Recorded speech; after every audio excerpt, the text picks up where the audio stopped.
രണ്ടു തവണ തുടർച്ചയായി സംസ്ഥാനം ഭരിച്ച ഇടതുമുന്നണി മൂന്നാമതൊരു തെരഞ്ഞെടുപ്പിനെ നേരിടുകയാണ്. എങ്ങനെയെങ്കിലും അധികാരം തിരിച്ചു പിടിക്കുക എന്ന ലക്ഷ്യത്തോടുകൂടി UDFും വളരെ ശക്തമായിട്ട് മത്സര രംഗത്തുണ്ട്. നമുക്കറിയാം, കേരളത്തിലൊരു ഭരണമാറ്റമാണ് പൊതുവെ എല്ലാവരും പ്രതീക്ഷിച്ചിരിക്കുന്നത്. CPMന് തന്നെ അവർ പുറത്തത് ആത്മവിശ്വാസത്തോടു കൂടി തങ്ങൾ ജയിക്കുമെന്ന് പറയുന്നുണ്ടെങ്കിലും 80 സീറ്റുകൾ വരെ UDF നേടാനുള്ള സാധ്യതയുണ്ടെന്ന് CPMന്റെ അകത്തെ നിഗമനം ഉണ്ടെന്നാണ് പലരും പറയുന്നത്. എന്തു തന്നെയായാലും അതിശക്തമായ മത്സരമാണ് നടക്കുന്നത്. വടക്കൻ കേരളത്തിൽ നമ്മൾ നേരത്തെ സൂചിപ്പിച്ചതുപോലെ മുസ്ലിം രാഷ്ട്രീയത്തിന്റെ പിന്തുണയുള്ളതുകൊണ്ട്, ന്യൂനപക്ഷ ശക്തികളുടെ പിന്തുണയുള്ളതുകൊണ്ട് UDFന് എളുപ്പത്തിൽ ജയിച്ചു കയറാൻ കഴിയും. അല്ലെങ്കിൽ അവരുടെ സീറ്റുകളിൽ കാര്യമായ വർധനവ് പാലക്കാട് മുതൽ കാസർഗോഡ് വരെയുള്ള ജില്ലകളിൽ അവർക്ക് കാര്യമായൊരു നേട്ടം ഉണ്ടാക്കാൻ കഴിയും. എന്നാൽ തൃശ്ശൂർ മുതൽ തെക്കോട്ടുള്ള ജില്ലകളിൽ എന്തു സംഭവിക്കും എന്നുള്ളതിനെ ആശ്രയിച്ചിരിക്കും കേരള ഭരണം ആര് കൈകാര്യം ചെയ്യും എന്ന് തീരുമാനിക്കാൻ. ഈ സമയത്ത് കേരളത്തിലെ ഭരണം, സംസ്ഥാന സർക്കാരിന്റെ പ്രവർത്തനം തൃപ്തികരമാണ്, അല്ലെങ്കിൽ അത് ജനങ്ങൾക്ക് ഉപകാരപ്രദമാണ് എന്നാണ് സംസ്ഥാന സർക്കാർ അവകാശപ്പെടുന്നത്. പക്ഷേ കേരളത്തിലെ മന്ത്രിമാർ എത്ര പേർ അടുത്ത തെരഞ്ഞെടുപ്പിൽ ജയിച്ചു വരും എന്നുള്ളതാണ് ഒരു പ്രധാനപ്പെട്ട പ്രശ്നം. കഴിഞ്ഞ നിയമസഭാ തെരഞ്ഞെടുപ്പിൽ ചില മന്ത്രിമാരൊന്നും മത്സരിച്ചിരുന്നില്ല. പക്ഷെ മത്സരിച്ചിരുന്ന മന്ത്രിമാർ ആരും തന്നെ തോറ്റിരുന്നില്ല. എന്നാൽ ഇത്തവണ പല മന്ത്രിമാരും മത്സരരംഗത്ത് ഉണ്ടാവുകയാണെങ്കിൽ പരാജയപ്പെടും എന്ന നിലയിലേക്കാണ് കാര്യങ്ങളൊക്കെ തന്നെ പോകുന്നത്. അത് മുഖ്യമന്ത്രിയെ സംബന്ധിച്ചിടത്തോളം അദ്ദേഹം കണ്ണൂർ ജില്ലയിലെ ധർമ്മടം മണ്ഡലത്തിൽ ആണ് മത്സരിക്കുന്നത്. അദ്ദേഹത്തെ സംബന്ധിച്ചിടത്തോളം അദ്ദേഹത്തിന് യാതൊരു ഭീഷണിയില്ല. കാരണം വളരെ CPMനും ഇടതുപക്ഷ ജനാധിപത്യ മുന്നണിക്കും വളരെ അഡ്വാൻറ്റേജ് ഉള്ള ഒരു മണ്ഡലത്തിലാണ് അദ്ദേഹം മത്സരിക്കുന്നത്. അതുകൊണ്ട് തന്നെ അദ്ദേഹത്തെ തോൽപ്പിക്കാൻ സാധാരണഗതിയിൽ കഴിയില്ല. അങ്ങനെ നോക്കുന്ന സമയത്ത് മുഖ്യമന്ത്രി ഉൾപ്പെടെ ഏതാനും ചില മന്ത്രിമാർ മാത്രമാണ് സുരക്ഷിതമായിട്ട് മത്സരരംഗത്തുള്ളത് എന്ന് നമുക്ക് കാണാൻ കഴിയും. മുഖ്യമന്ത്രിയെ കൂടാതെ വിജയ സാധ്യതയുള്ള വലിയ ഭീഷണിയൊന്നുമില്ലാത്ത മന്ത്രിമാരുടെ എണ്ണം വളരെ കുറവാണ്. ഒന്ന്, പാലക്കാട് ജില്ലയിൽ മത്സരിക്കുന്ന ജനതാദൾ നേതാവ് K കൃഷ്ണൻകുട്ടി. അദ്ദേഹത്തെ സംബന്ധിച്ചിടത്തോളം ചിറ്റൂരിൽ അദ്ദേഹത്തിന് വലിയ ഭീഷണിയൊന്നുമില്ല. ഇപ്പോൾ ഏതൊക്കെ മന്ത്രിമാരെ മത്സരിക്കുമെന്ന് ഉറപ്പായിട്ടില്ല. പക്ഷെ മണ്ഡലങ്ങളുടെ പരിഗണന വെച്ച് നോക്കുന്ന, അല്ലെങ്കിൽ മണ്ഡലങ്ങളുടെ രാഷ്ട്രീയ കാലാവസ്ഥ വെച്ച് നോക്കുന്ന സമയത്ത്, മണ്ഡലങ്ങളുടെ ഇപ്പോഴത്തെ സ്ഥിതി വെച്ച് നോക്കുന്ന സമയത്ത് ഗ്രൗണ്ട് ലെവലിൽ നിന്ന് ലഭിക്കുന്ന വിവരങ്ങളനുസരിച്ച് ചിറ്റൂരിൽ K കൃഷ്ണൻകുട്ടിക്ക് കാര്യമായ ഭീഷണിയൊന്നുമില്ല. അതേപോലെ തന്നെ എലത്തൂരിൽ AK ശശീന്ദ്രൻ, ആ മണ്ഡലത്തിന്റെ സ്ഥിതി അനുസരിച്ച് AK ശശീന്ദ്രൻ വീണ്ടും മത്സരിക്കുമോ എന്നറിയില്ല. പക്ഷെ ആ മണ്ഡലത്തിന്റെ സ്ഥിതി അനുസരിച്ച് എലത്തൂരിൽ മത്സരിക്കുന്ന AK ശശീന്ദ്രനും വലിയ ഭീഷണി ഉണ്ടാവാനുള്ള സാധ്യത കുറവാണ്. അതുപോലെ തന്നെ GR അനിൽ, തിരുവനന്തപുരം ജില്ലയിലെ നെടുമങ്ങാട് നിന്ന് മത്സരിക്കുന്ന CPI നേതാവ് GR അനിൽ, അദ്ദേഹത്തിനും കടുത്ത ഭീഷണിയൊന്നുമില്ല എന്ന് നമുക്ക് മനസ്സിലാക്കാൻ കഴിയും.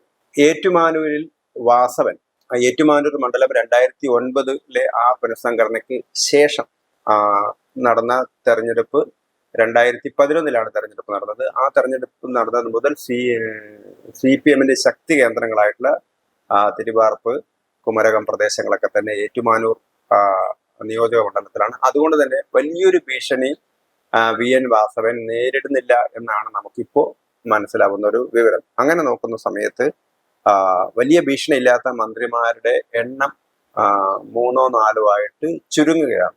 അതേസമയത്ത് മറ്റു പല മന്ത്രിമാരും ഒരിക്കലും നമുക്ക് ജയിക്കുമെന്ന് ഉറപ്പു പറയാൻ കഴിയാത്ത അവസ്ഥയിലാണ് മറ്റു മന്ത്രിമാരുടെയൊക്കെ കാര്യം. ഉദാഹരണത്തിന് പ്രസാദ്, CPI നേതാവ് പ്രസാദ് ചേർത്തല ഏതാണ്ട് 5000 വോട്ടിന്റെ ലീഡ് മാത്രമാണ് അദ്ദേഹത്തിന് ഉണ്ടായിരുന്നത്. ചേർത്തല തെക്കൻ ജില്ലകളിലെ ശബരിമല ട്രെൻഡും ഒക്കെ എങ്ങനെ ഇരിക്കുമെന്ന് ഒരിക്കലും നമുക്ക് പറയാൻ കഴിയില്ല. അതുകൊണ്ട് തന്നെ തികച്ചും സുരക്ഷിതമായ സീറ്റിലാണ് പ്രസാദ് ഇരിക്കുന്നത് എന്ന് നമുക്ക് പറയാൻ കഴിയില്ല. അതേപോലെ തന്നെ K രാജൻ, ഒല്ലൂരിൽ നിന്ന് ജയിച്ച K രാജന്റെ സീറ്റും അത്ര ഉറപ്പിച്ച് പറയാൻ കഴിയില്ല. കാരണം കഴിഞ്ഞ ലോക്സഭാ തെരഞ്ഞെടുപ്പിൽ തൃശ്ശൂർ മണ്ഡലത്തിൽ വരുന്ന ഈ ഒല്ലൂർ നിയോജക മണ്ഡലത്തിലൊക്കെ തന്നെ ലീഡ് നേടിയിരുന്നത് സുരേഷ് ഗോപി ആയിരുന്നു. അതേപോലെ തന്നെ കോൺഗ്രസും വളരെ ശക്തമായിട്ട് മത്സര രംഗത്തുണ്ട്. അതുകൊണ്ട് തന്നെ ഒല്ലൂരിൽ നമുക്ക് പൂർണ്ണമായിട്ടും ഒരു K രാജനെ ജയിച്ചു വരാൻ എളുപ്പത്തിൽ കഴിയുമെന്ന് നമുക്ക് പറയാൻ കഴിയില്ല. തികച്ചും അദ്ദേഹം പ്രതികൂലമായ ഒരു അവസ്ഥയിലാണ് എന്ന് വേണമെങ്കിൽ പറയാൻ കഴിയുന്നതാണ്. അതേപോലെ തന്നെ രാജീവ്, കഴിഞ്ഞ തവണ P രാജീവ് കളമശ്ശേരിയിൽ നിന്ന് ജയിച്ചിട്ടുണ്ട്. അതിനു മുമ്പ് അദ്ദേഹം പറവൂരിൽ നിന്നൊക്കെ മത്സരിച്ച് തോറ്റ ചരിത്രമുള്ള ആളാണ് പി രാജു. അദ്ദേഹം രാജ്യസഭാ അംഗമായിരുന്നു.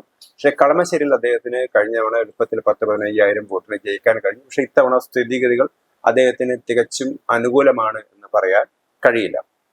അതുപോലെയാണ് മന്ത്രി അബ്ദുറഹിമാൻ. അദ്ദേഹം ഒരു സ്വതന്ത്രനായിട്ടാണ് മത്സരിച്ചത്. മലപ്പുറം ജില്ലയിൽ നേരത്തെ തന്നെ മുസ്ലിം ലീഗ് അല്ലാത്ത പാർട്ടികളുടെ ഒരു കൺസോൾട്ടേഷൻ ഉണ്ടാക്കാൻ CPM കഴിഞ്ഞിരുന്നു. അല്ലെങ്കിൽ കുറച്ച് വർഷങ്ങളായിട്ട് CPM മലപ്പുറം ജില്ലയിൽ ഒരു മുന്നേറ്റം നടത്തിയിരുന്നു. അത് മുസ്ലിം നേതാക്കന്മാരെ, മുസ്ലിങ്ങളായിട്ടുള്ള വ്യാപാരികളെയും പ്രമുഖരെയൊക്കെ മുമ്പിൽ നിർത്തിക്കൊണ്ടായിരുന്നു. അല്ലാതെ ഒരു തൊഴിലാളി വർഗ രാഷ്ട്രീയം എടുത്തിട്ടല്ല അവർ ചെയ്തത്. മുസ്ലിം ലീഗിലെ തന്നെ അല്ലെങ്കിൽ മുസ്ലിം സമൂഹത്തിലെ നേതാക്കന്മാരെ, അബ്ദുറഹിമാനെ സംബന്ധിച്ചിടത്തോളം അദ്ദേഹം KPCC അംഗവും കോൺഗ്രസിന്റെ പ്രമുഖനായ നേതാവുമായിരുന്നു തിരൂരിലെ. അദ്ദേഹമാണ് താനൂരിൽ മത്സരിച്ച് ജയിച്ചത്. പക്ഷെ അദ്ദേഹത്തിന് വലിയ വോട്ടിന്റെ ഒന്നും ഭൂരിപക്ഷം ഉണ്ടായിരുന്നില്ല. പക്ഷെ മന്ത്രി എന്ന നിലയിൽ അദ്ദേഹത്തിന്റെ പ്രകടനം നന്നായിരുന്നു എന്നാണ് പറയുന്നത്. പക്ഷേ ഇപ്പോഴത്തെ രാഷ്ട്രീയ കാലാവസ്ഥ വെച്ച് മുസ്ലിം കൺസോൾട്ടേഷൻ UDF അനുകൂലമാവുന്ന സമയത്ത് മലപ്പുറം ജില്ലയിലെ 16 നിയോജകമണ്ഡലങ്ങളിൽ ഏതാണ്ട് പൊന്നാനിയൊക്കെയാണ് കുറച്ചുകൂടി സുരക്ഷിതം എന്ന് CPM കരുതുന്നത്. ബാക്കി മണ്ഡലങ്ങളിലൊക്കെ തന്നെ വലിയ ചാഞ്ചാട്ടം, തവനൂരിലാണെങ്കിലും പെരിന്തൽമണ്ണയിലാണെങ്കിലും ഒക്കെ തന്നെ വലിയ ചാഞ്ചാട്ടം ഉണ്ടാകുന്ന ഒരു സമയത്ത് താനൂരിൽ അബ്ദുറഹിമാനെ ജയിച്ച് കയറി വരിക എന്നത് എളുപ്പമല്ല എന്ന്, ഏതാണ്ട് പരാജയത്തിന്റെ പക്കത്താണ് അബ്ദുറഹിമാൻ നിൽക്കുന്നത് എന്നുള്ളതാണ് പൊതുവെയുള്ള സൂചനകൾ. അതേപോലെ തന്നെ ബാലഗോപാൽ, ധനമന്ത്രി ബാലഗോപാൽ, അദ്ദേഹം നേരത്തെ രാജ്യസഭാ അംഗമായിരുന്നു. അദ്ദേഹം കൊട്ടാരക്കരയിൽ നിന്നാണ് കഴിഞ്ഞ തവണ ജയിച്ചത്. മുമ്പ് ബാലകൃഷ്ണപിള്ളയൊക്കെ തോൽപ്പിച്ചിരുന്ന ഐഷ പോറ്റി, ആ ഐഷ പോറ്റിയുടെ സീറ്റ് പിടിച്ചു വാങ്ങിയാണ് പാർട്ടി അദ്ദേഹത്തെ മത്സരിപ്പിച്ചത്. പക്ഷെ ഇത്തവണ ഐഷ പോറ്റി, അതായത് നേരത്തെ CPM സ്ഥാനാർത്ഥിയായിരുന്ന ഐഷ പോറ്റി ഇപ്പം കോൺഗ്രസിന്റെ സ്ഥാനാർത്ഥിയായിട്ട് അവിടെ വരുന്നു. കോൺഗ്രസിന്റെ സ്ഥാനാർത്ഥി BJP സ്ഥാനാർത്ഥിയായിട്ട് വരുന്നു. BJPക്ക് നിർണായകമായ സ്വാധീനമുള്ള സ്ഥലമാണ്. അതുകൊണ്ട് തന്നെ ബാലഗോപാലിന്റെ ഉറപ്പിച്ച് പറയാൻ കഴിയാത്ത അവസ്ഥയിലൊക്കെ BJP ഒരുപക്ഷെ കോൺഗ്രസ് വോട്ടുകളിലേക്ക് കടന്നു കയറുകയാണെങ്കിൽ ഒരുപക്ഷെ ബാലഗോപാലിന്റെ കടന്ന് ജയിച്ചു വരാൻ പറ്റും. പക്ഷെ ഇത്തവണ ബാലഗോപാലിന്റെ കാര്യം കുറച്ച് കടുപ്പമാണെന്നുള്ളതാണ് നമുക്ക് കിട്ടുന്ന വിവരങ്ങൾ. അതേപോലെ തന്നെ വീണ ജോർജ്, ഏറ്റവും അധികം വിമർശന വിധേയമായിട്ടുള്ള മന്ത്രിയാണ് വീണ ജോർജ്. അവർ അഹങ്കാരിയാണെന്നുള്ളൊരു പൊതുവെ ധാരണ പൊതുവെ വന്നിട്ടുണ്ട്. ആരോഗ്യ മേഖലയിൽ ഏറ്റവും അധികം പ്രശ്നങ്ങളുണ്ടായി. ചികിത്സാ പിഴവുകൾ, ആളുകൾ മരിക്കുന്നു. അതേപോലെ തന്നെ ആശുപത്രിയിലെ ഒരുപാട് വിഷയങ്ങളുണ്ട്. മരുന്നില്ലായ്മയുണ്ട്, ഉപകരണങ്ങളില്ലായ്മയുണ്ട്, ആശുപത്രികളിലെ പോരായ്മയുണ്ട്. അങ്ങനെ കേരളം മുന്നിലാണെന്ന് അവകാശപ്പെട്ടിരുന്ന പൊതുജന ആരോഗ്യ രംഗത്ത് പോലും നമുക്ക് വലിയ തിരിച്ചടികൾ നേരിട്ടതിൻ്റെയൊക്കെ പശ്ചാത്തലത്തിൽ വീണ ജോർജിൽ, പ്രത്യേകിച്ച് പത്തനംതിട്ട ജില്ലയിൽ UDF അനുകൂലമായ ശബരിമലയുടെയൊക്കെ പശ്ചാത്തലത്തിൽ കഴിഞ്ഞ തവണ പത്തനംതിട്ട LDF തൂത്തുവാരിയതാണ്. ഇത്തവണ സ്ഥിതിഗതികൾ മറിച്ചാവുകയാണ്. അതുകൊണ്ട് തന്നെ വീണ ജോർജിന് ആറന്മുളയിൽ നിന്ന് ജയിച്ചു കയറി വരാൻ കഴിയുമോ എന്നുള്ളത് കാര്യത്തിൽ വളരെയധികം സംശയമുണ്ട്. പക്ഷെ മറുഭാഗത്ത് കുമ്മനം രാജശേഖരൻ BJP സ്ഥാനാർത്ഥിയായിട്ട് വരുന്നത് കൊണ്ട് അദ്ദേഹം പിടിക്കുന്ന വോട്ടുകൾ, കോൺഗ്രസിന്റെ വോട്ടുകൾ അദ്ദേഹം പിടിക്കുകയാണെങ്കിൽ ഒരുപക്ഷെ വീണ ജോർജിന് ജയിച്ചു വരാൻ പറ്റും. പക്ഷെ അദ്ദേഹം തന്നെ ജയിക്കാൻ സാധ്യതയുള്ള ഒരു കാൻഡിഡേറ്റ് ആണ് നിൽക്കുന്നത്. UDFും ശിവദാസൻ നായരോ മറ്റോ ആയിരിക്കും കാൻഡിഡേറ്റ്. എന്ത് തന്നെ ആയാലും വീണ ജോർജിന്റെ കാര്യവും കുറച്ച് പരിങ്ങലിലാണ് എന്ന് നമുക്ക് പറയാൻ കഴിയും. അതേപോലെയാണ് റോഷി അഗസ്റ്റിൻ. പക്ഷെ ഇപ്പോഴും ഒരു മേധാവിത്വം ഇടുക്കിയിലുണ്ട്. അദ്ദേഹം വലിയ ഭൂരിപക്ഷത്തിലൊന്നല്ല അദ്ദേഹം ഫ്രാൻസിസ് ജോർജിനെ തോൽപ്പിച്ചതെങ്കിൽ പോലും അദ്ദേഹത്തിന്റെ വ്യക്തിപരമായ ഇമേജ് ഒക്കെ ഉള്ളത് കൊണ്ട് ഒരുപക്ഷെ അദ്ദേഹം ജയിച്ചു വന്നേക്കാം. പക്ഷെ നമുക്ക് പൂർണ്ണമായിട്ടും റോഷി അഗസ്റ്റിൻ ജയിച്ചു വരും എന്ന് ഉറപ്പ് പറയാൻ പറ്റാത്ത ഒരവസ്ഥയാണ് ഇപ്പോൾ ഇടുക്കിയിലുള്ളത്. അതേപോലെ തന്നെ ശിവൻകുട്ടി, വിദ്യാഭ്യാസ മന്ത്രി ശിവൻകുട്ടിയെ സംബന്ധിച്ചിടത്തോളം വളരെ ടഫ് ഫൈറ്റാണ് അദ്ദേഹം നേരിടുന്നത്. അദ്ദേഹത്തിന്റെ നിയമസഭാ മണ്ഡലത്തിൽ ഏതാണ്ട് BJP തദ്ദേശ സ്വയംഭരണ തെരഞ്ഞെടുപ്പ് തൂത്തുവാരുകയായിരുന്നു ചെയ്തിരുന്നത്. അതേപോലെ തന്നെ ലോക്സഭാ തെരഞ്ഞെടുപ്പിലും അദ്ദേഹത്തിന് വളരെ പിറകിലാണ്. BJP നേതാവ് രാജീവ് ചന്ദ്രശേഖർ ലോക്സഭയിൽ മത്സരിച്ച സമയത്ത് ശശി തരൂരിനേക്കാൾ വലിയ ഭൂരിപക്ഷമാണ് അദ്ദേഹത്തിന് ഉണ്ടായിരുന്നത്. പക്ഷേ സംസ്ഥാന നിയമസഭാ തെരഞ്ഞെടുപ്പിന്റെ ഒരു പൊളിറ്റിക്സും സ്ട്രക്ചറൊക്കെ വേറെയാണ്. പക്ഷെ എന്നാൽ പോലും ശിവൻകുട്ടിക്ക് ജയിച്ചു വരാനുള്ള സാധ്യത വളരെ വിരളമാണ്. BJPയെ സംബന്ധിച്ചിടത്തോളം അവർക്ക് ജയസാധ്യതയുള്ള ഏറ്റവും വലിയ മണ്ഡലമായിട്ട് അവർ കണക്കാക്കുന്നത്, ഒന്നാമത്തെ മണ്ഡലമായിട്ട് കണക്കാക്കുന്നത് നേമത്താണ്. അതുകൊണ്ട് തന്നെ ശിവൻകുട്ടി ജയിച്ചു വരാനുള്ള സാധ്യത വളരെ കുറവാണ് എന്ന് നമുക്ക് വേണമെങ്കിൽ പറയാൻ പറ്റും. ചിഞ്ചുറാണി CPIയുടെ ചടയമംഗലത്ത്, അവരും വലിയ ഭൂരിപക്ഷത്തിലൊന്നല്ല അവർ ജയിച്ചത്. 10-13,000 വോട്ടിന് ഭൂരിപക്ഷം ഉണ്ടായിരുന്നെങ്കിലും കൊല്ലത്തെ സ്ഥിതിഗതികളൊക്കെ മാറി മറിയുകയാണ്. പക്ഷെ ചിഞ്ചുറാണി പരാജയപ്പെടും എന്ന് നമുക്ക് പറയാൻ പറ്റില്ലെങ്കിലും എളുപ്പത്തിൽ ജയിച്ചു കയറാൻ ചിഞ്ചുറാണിക്ക് പറ്റുമോ എന്നുള്ള കാര്യത്തിൽ, ഇനി അവർക്ക് സീറ്റ് നൽകുമോ എന്നുള്ള കാര്യത്തിൽ പോലും തീരുമാനമായിട്ടില്ല. അതേപോലെ തന്നെ ബിന്ദു വളരെ കോൺട്രവേഴ്ഷ്യൽ ആയിട്ടുള്ള മറ്റൊരു ഉന്നത വിദ്യാഭ്യാസ മന്ത്രിയാണ് ബിന്ദു.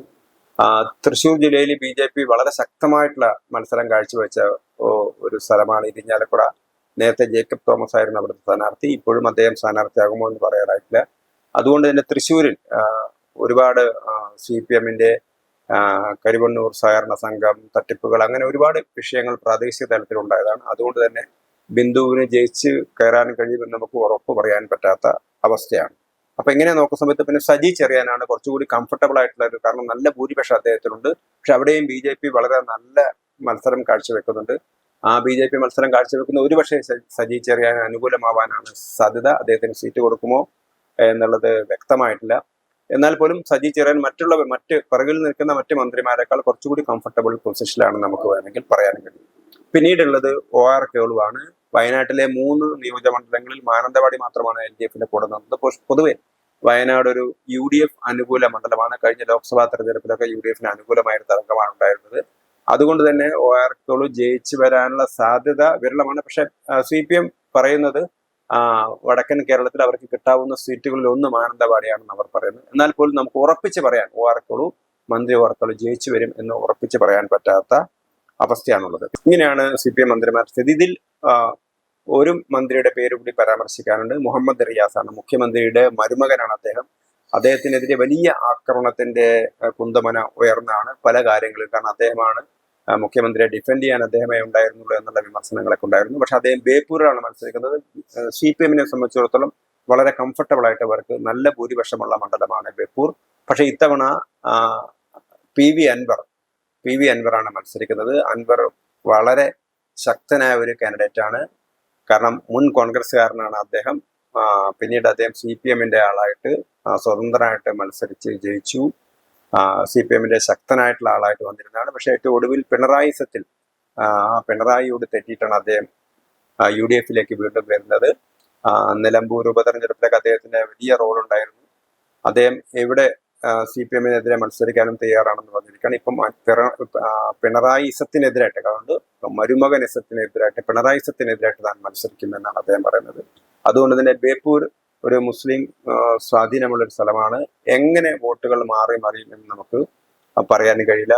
ഒരു പക്ഷേ PV അൻവറിന് റിയാസിനെ മലർത്തിയടിക്കാൻ കഴിഞ്ഞേക്കാം. അപ്പൊ അതുകൊണ്ട് തന്നെ 21-അംഗ മന്ത്രിസഭയിൽ എത്രയൊക്കെ മന്ത്രിമാർ ജയിച്ചു വരുന്ന ഉറപ്പ് പറയാൻ പറ്റില്ല. പക്ഷെ 4-5 പേർക്ക് ഏതാണ്ട് എളുപ്പത്തിൽ ജയിച്ചു വരാൻ പറ്റും. അത് GR അനിലാണെങ്കിലും കൃഷ്ണൻകുട്ടിയാണെങ്കിലും അതുപോലെ തന്നെ AK ശശീന്ദ്രനാണെങ്കിലും അങ്ങനെയുള്ള ചില മന്ത്രിമാർക്ക് എളുപ്പത്തിൽ ജയിച്ചു കയറാൻ കഴിയും എന്നുണ്ടെങ്കിൽ പോലും മൊത്തത്തിൽ മന്ത്രിമാരുടെ ഒരു തിരിച്ചടി ഉണ്ടാവും. ഒരുപക്ഷെ UDF അധികാരത്തിൽ വന്നാലും വന്നില്ലെങ്കിലും സംസ്ഥാന മന്ത്രിസഭയിലെ പകുതിയിലധികം മന്ത്രിമാർ പരാജയപ്പെടുമെന്നുള്ളത് ഏതാണ്ട് ഉറപ്പാണ്.